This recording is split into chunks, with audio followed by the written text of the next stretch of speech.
রাজধানীর উত্তরায় রয়েছেন আমাদের সহকর্মী মোহাম্মদ মনিরুজ্জামান। সেখানকার পরিস্থিতি জানতে সরাসরি যুক্ত হচ্ছি তার সঙ্গে। মনিরুজ্জামান, আপনি উত্তরার কোথায় রয়েছেন? গতকালকে জমজম টাওয়ারের সামনে কিন্তু জড়ো হয়েছিল, এবং আজকে শিক্ষার্থীরা কোথায় জড়ো হয়েছে এবং রাস্তায় গাড়ি চলাচল করছে কিনা সেটি একটু জানাবেন।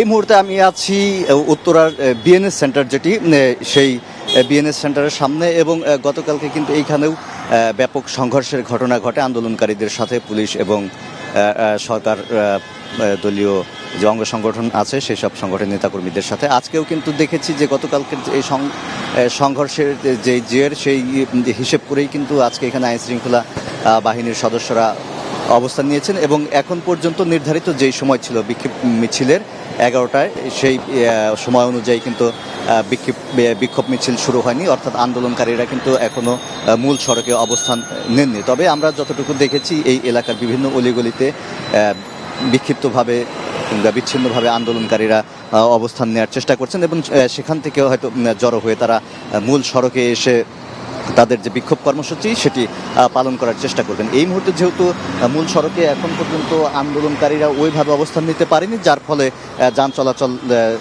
কিছুটা কম থাকলেও যান চলাচল রয়েছে, এবং এই যান চলাচল স্বাভাবিক এবং জননিরাপত্তা নিশ্চিতে আইন শৃঙ্খলা রক্ষাকারী বাহিনীর সদস্যরা ওইখানে অবস্থান নিয়েছেন। গতকালকে যে অনাকাঙ্ক্ষিত ঘটনাটি ঘটেছে সেই ধরনের ঘটনা যেন আর না ঘটে সেটি মাথায় রেখেই তারা এই প্রস্তুতি নিয়ে রেখেছেন। তো আমরা যতটুকু জানতে পেরেছি যে বিকেল 3টায় কেন্দ্রীয় শহীদ মিনারে যেই সমাবেশের কথা রয়েছে, এখান থেকে আন্দোলনকারী শিক্ষার্থী যারা আছেন তারা সেই সমাবেশে যোগ